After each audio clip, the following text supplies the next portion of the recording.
Bonjour mes chers amis, François, expert de yoga et de méditation.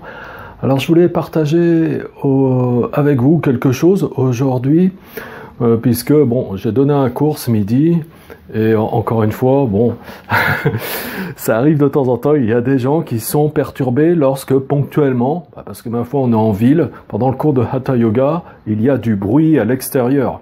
Il suffit que, bon, il y ait des travaux qui se fassent de manière ponctuelle, ou qu'à un moment donné, pour une raison ou pour une autre, il y a un peu plus de bruit à l'extérieur, on peut se trouver vraiment dérangé avec ça.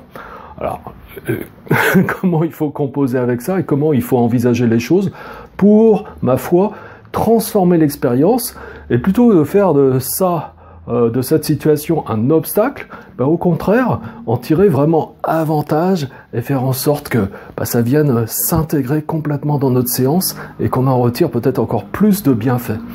Hein, puisque simplement, bon, on est doté de nos 5 sens, et bon, là, quand on parle des bruits, on parle du sens de l'ouïe, et bien forcément, on entend tout un tas de choses à travers la journée, des sons qui, pour nous, sont perçus comme agréables, et d'autres sons qui, pour nous, sont perçus comme désagréables.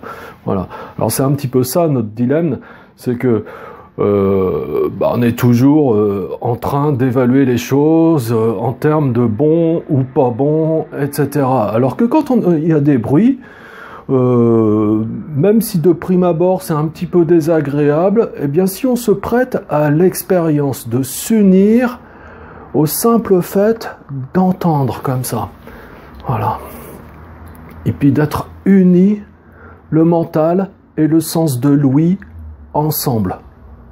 Comme ça, sans discourir, sans commencer à envisager en termes de plaisant ou déplaisant, mais s'unir à l'expérience du moment. Vous savez, souvent on parle de pleine conscience.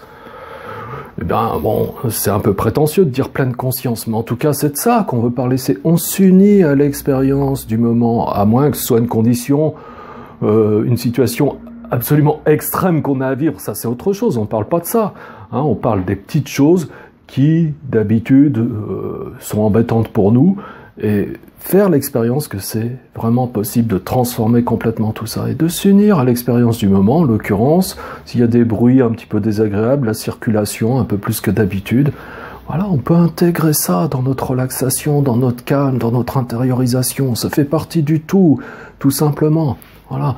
Et même souvent, vous savez, je conseille pour les méditants, quand ils rentrent dans leur session méditative, parfois il faut observer une petite transition pour vraiment rentrer dans sa session méditative. Et je conseille assez régulièrement d'utiliser les sons comme support, hein, d'être attentif aux sons de l'extérieur.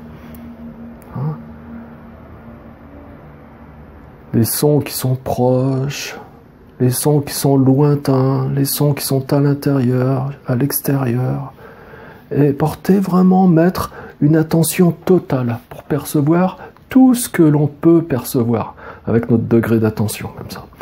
Et si on se prête à cette expérience, comme ça, et qu'on prend donc les sons, quels qu'ils soient, comme un support d'intériorisation, vous allez voir que ça transforme complètement la perception. Alors, je vous engage à faire un petit essai. Faites un essai, et vous allez voir. Voilà. Prenez les choses qui se passent comme un support de méditation. Vous allez voir, c'est complètement différent. Et d'ailleurs, ayant expérimenté, vous pourrez faire un petit commentaire, et puis on va avancer ensemble. Posez-moi des questions si vous en avez. Et si vous aimez cette vidéo, je vous invite à cliquer sur j'aime. Si vous n'êtes pas encore abonné à la chaîne, faites-le maintenant. Alors je vais vous mettre ici aussi un petit lien pour vous abonner à la chaîne que je viens de lancer, une autre chaîne, une chaîne destinée aux Indiens, mais bon, il faut lancer un petit peu cette chaîne, et si vous pouvez être partie prenante, c'est très bien. Abonnez-vous aussi à cette chaîne, ça s'appelle Yogesh the French Yogi. Voilà, puis je vous dis à bientôt pour une prochaine vidéo. Au revoir mes amis.